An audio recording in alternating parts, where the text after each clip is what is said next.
जय हिंद प्यारे साथियों, कैसे हो आप सभी। उम्मीद करता हूँ बहुत ही बढ़िया होगे और आपकी तैयारी भी दोस्तों अच्छे तरीके से चल रही होगी।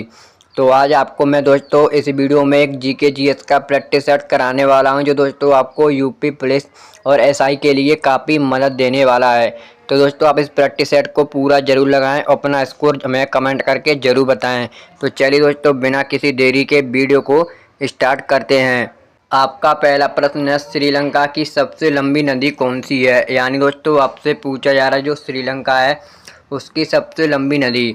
तो दोस्तों सबसे पहले आपको ये पता होना चाहिए जो श्रीलंका है उसकी राजधानी क्या है। तो दोस्तों श्रीलंका की राजधानी मैं आपको बता दूं, जयवर्धनपुरे कोटे। क्या है दोस्तों, जयवर्धनपुरे कोटे जो दोस्तों श्रीलंका की राजधानी है। अगर दोस्तों आपसे पूछा है श्रीलंका की भाषा क्या है, तो दोस्तों श्रीलंका की भाषा आपको पता होगा सियली और तमिल। ये दोस्तों दो भाषा श्रीलंका में बोली जाती हैं। और वहीं पर दोस्तों आपसे श्रीलंका का अगर खेल पूछा जाए तो दोस्तों श्रीलंका का खेल है वो आपका है वॉलीबॉल। क्या है दोस्तों, वॉलीबॉल श्रीलंका में खेला जाता है। और दोस्तों वहीं इसके पशु की बात करें तो श्रीलंका का पशु हाथी है। और दोस्तों मैंने आपसे प्रश्न पूछा था कि श्रीलंका की सबसे लंबी नदी कौन सी है, तो आपका राइट आंसर हो जाएगा दोस्तों ऑप्शन तीसरा महाबेली, जो दोस्तों श्रीलंका की सबसे लंबी नदी है। और दोस्तों आपसे गंगा की बात करें, आपको पता होगा ये भारत की सबसे बड़ी नदी है गंगा। और भारत की चौड़ी नदी कौन सी है, ये दोस्तों आपको कमेंट करके बताना है। आपका अगला प्रश्न है, पाकिस्तान का संविधान कब लागू किया गया था। यानी दोस्तों आपको बताना जो पाकिस्तान है उसका संविधान कब लागू हुआ था। तो दोस्तों आपको ये तो पता होगा जो पाकिस्तान है वो दोस्तों 14 अगस्त 1947 को आज़ाद हो गया था। यानी दोस्तों ये भारत से अलग होकर बना है पाकिस्तान। और दोस्तों पाकिस्तान के दो भाग हुए थे, आपको पता होगा 26 मार्च 1971 में। कब दोस्तों, 26 मार्च 1971 में जो दोस्तों बांग्लादेश अपना स्वतंत्रता दिवस मनाता है 26 मार्च 1971 को। क्योंकि दोस्तों आपको पता होगा इस तारीख जो आपको पता होगा जो दोस्तों आपकी डेट है 1971। इस टाइम दोस्तों भारत और पाकिस्तान का युद्ध छिड़ गया था। तो उसी टाइम दोस्तों पाकिस्तान के दो भाग हुए थे, एक पूर्वी पाकिस्तान एक पश्चिमी पाकिस्तान। तो दोस्तों आपका पूर्वी पाकिस्तान था वो बांग्लादेश का एक नया रूप उभर के आया था। और मैंने आपसे पूछा था कि पाकिस्तान का संविधान है वो कब लागू किया गया, तो आपका राइट आंसर होगा ऑप्शन बी 1973 ईस्वी को पाकिस्तान का संविधान लागू हुआ था। और भारत का दोस्तों आपको पता होगा 26 जनवरी 1950 ईस्वी को आपका भारत का संविधान लागू किया गया। और वहीं दोस्तों आपसे पूछा जो पाकिस्तान है इसकी राजधानी क्या है, तो पाकिस्तान की राजधानी दोस्तों आपको पता होगा इस्लामाबाद पाकिस्तान की राजधानी है। और वहीं दोस्तों आपसे इसकी करेंसी पूछी जाती है, तो इसकी करेंसी रुपया है, जो दोस्तों भारत की भी करेंसी रुपया है। और दोस्तों इसके राष्ट्रीय खेल है इसकी बात करें तो वो दोस्तों इसका हॉकी है राष्ट्रीय खेल, और अपने भारत का भी हॉकी है राष्ट्रीय खेल। तो चलिए चलते हैं दोस्तों अगले प्रश्न की ओर। आपका अगला प्रश्न है, भारत के निम्नलिखित में से किस पड़ोसी देश का क्षेत्रफल सबसे अधिक है। यानी दोस्तों आपको बताना है जो चार ऑप्शन दिए गए हैं इसमें से किस भारत के पड़ोसी देश का क्षेत्रफल सबसे अधिक यहाँ ज़्यादा है। तो दोस्तों वो आपका राइट आंसर हो जाएगा ऑप्शन डी चीन। यानी दोस्तों चीन का सबसे ज़्यादा क्षेत्रफल है जो आपको ऑप्शन दिए हैं। अगर दोस्तों आपसे वही बात करें बांग्लादेश की, तो ये दोस्तों बांग्लादेश है वो भारत के साथ सबसे ज़्यादा सीमा साझा करने वाला देश है, जो दोस्तों 496.7 किलोमीटर की सीमा साझा करता है। कौन दोस्तों, बांग्लादेश। और दोस्तों मैंने आपको बताया था जो बांग्लादेश है इसका राष्ट्रीय पशु दोस्तों क्या है, टाइगर है। और दोस्तों आपको पता होगा मतलब जो बांग्लादेश है इसे नदियों की भूमि या नदियों का देश भी कहा जाता है बांग्लादेश को। और दोस्तों जो बांग्लादेश है इसकी राजधानी आपकी ढाका है। क्या है दोस्तों, ढाका बांग्लादेश की राजधानी है। और करेंसी की बात करें तो टका इसकी करेंसी है। और दोस्तों जो बांग्लादेश का राष्ट्रीय गान है आपको पता होगा इसे रविन्द्रनाथ टैगोर जी ने लिखा था। किसी ने दोस्तों, रविन्द्रनाथ टैगोर ने बांग्लादेश के राष्ट्रीय गीत को। तो आपसे चीन की बात करी जाए तो दोस्तों आपको पता होगा जो चीन है इसका दोस्तों जो राष्ट्रीय खेल है वो क्या है। तो इसका दोस्तों राष्ट्रीय खेल आपको पता नहीं हो तो मैं बताता हूँ, टेबल टेनिस का दोस्तों राष्ट्रीय खेल है।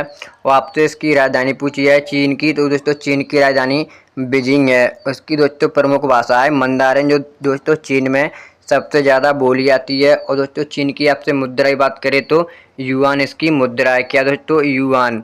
तो चलिए चलते हैं दोस्तों अगले प्रश्न की ओर।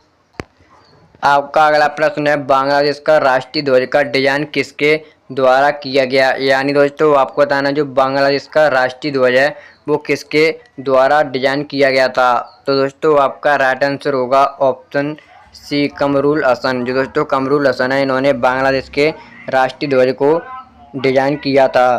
तो आपसे बात करी जाए बांग्लादेश, जो दोस्तों बांग्लादेश है वो अपना मुक्ति दिवस कब मनाता है। दोस्तों मैंने आपको बताया था 26 मार्च 1971 को ही अपना मुक्ति दिवस मनाता है। और दोस्तों आपसे वहीं बात करी जाए बांग्लादेश के राष्ट्रीय खेल की, तो आपको पता होगा दोस्तों इसका राष्ट्रीय खेल कबड्डी है। क्या है दोस्तों, कबड्डी इसका राष्ट्रीय खेल है बांग्लादेश का। तो चलिए चलते हैं अगले प्रश्न की ओर। आपका अगला प्रश्न कौन प्राथमिक क्षेत्र के अंतर्गत आता है। यानी दोस्तों आपसे प्रश्न पूछा जा रहा है कि कौन प्राथमिक क्षेत्र के अंतर्गत आता है। यानी दोस्तों जो आपको ऑप्शन दिए गए इसमें से बताना है ये कौन है जो प्राथमिक क्षेत्र के अंतर्गत आता है। तो दोस्तों आपका इसका राइट आंसर हो जाएगा ऑप्शन पहला खनन। जो दोस्तों आपका खनन है वो प्राथमिक क्षेत्र के अंतर्गत आता है। दोस्तों आपको पता होगा जो प्राथमिक क्षेत्र है इसके दोस्तों कृषि और उत्पादन इसके दोस्तों प्राथमिक क्षेत्र के अंतर्गत ही आते हैं। और दोस्तों प्राथमिक क्षेत्र ऐसे भारत की अर्थव्यवस्था की रीढ़ कहा जाता है। क्या दोस्तों, भारतीय अर्थव्यवस्था की रीढ़ कहा जाता है। और दोस्तों इससे रोजगार की बात करें तो 50% इससे रोजगार मिलता है भारत के बेरोजगार लोगों को। तो चलिए चलते हैं दोस्तों अगले प्रश्न की ओर। आपका अगला प्रश्न है यूनेस्को की स्थापना कब हुई थी। यानी दोस्तों आपको बताना है जो यूनेस्को है इसकी स्थापना कब हुई। तो दोस्तों आपका राइट आंसर हो जाएगा ऑप्शन सी 1945 ईस्वी को आपके यूनेस्को की स्थापना होती है। और वहीं दोस्तों आपसे बात करी जाए जो यूनेस्को है इसका जो मुख्यालय वो कहाँ पर है। तो दोस्तों आपको पता होगा जो इसका मुख्यालय है वो फ्रांस की राजधानी पेरिस में है। क्या दोस्तों, फ्रांस की राजधानी पेरिस में है। और दोस्तों आपसे एक मैं प्रश्न पूछना चाहता हूँ जो यूनेस्को साइट हैं भारत की इसमें कितनी शामिल हैं। तो दोस्तों ये आपको पता होना चाहिए भारत की यूनेस्को धरोहर 43 हो चुकी हैं। अगर दोस्तों आपसे वहीं बात करी जाए जो दोस्तों यूनेस्को है इसका दोस्तों जो भारत है वो कब सदस्य बना था। तो दोस्तों आपको पता होगा जो भारत है वो यूनेस्को का सदस्य 1940 ईस्वी बना था। कब दोस्तों, 1940 ईस्वी में। और दोस्तों मैंने साथ ये भी आपको बताया नहीं है यूनेस्को इसमें कितने देश शामिल हैं। तो दोस्तों इसमें आपके कुल 194 देश इसके सदस्य हैं। किसके दोस्तों, यूनेस्को के। तो चलिए चलते हैं अगले प्रश्न की ओर।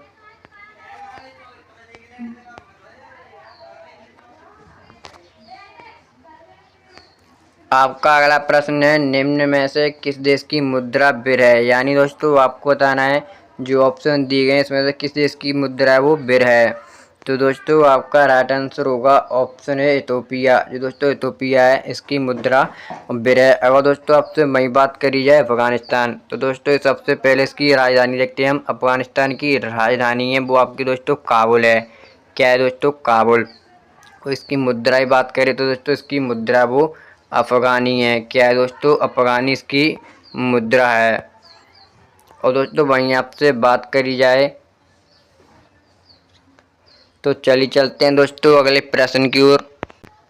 आपका अगला प्रश्न है 10 जनवरी को कौन सा दिवस मनाया जाता है। यानी दोस्तों आपको बताना है जो 10 जनवरी है इसको कौन सा दिवस मनाया जाता है। तो दोस्तों आपका राइट आंसर हो जाएगा ऑप्शन 4 विश्व हिंदी दिवस। यानी दोस्तों जो आपका 10 जनवरी को विश्व हिंदी दिवस के रूप में मनाया जाता है। अगर दोस्तों आपसे बात करी जाए 14 सितंबर 1949, तो दोस्तों ये आपको पता होगा ये डेट 14 सितंबर 1949 को जो दोस्तों हिंदी है वो राज्य भाषा का इसे दर्जा दिया गया था।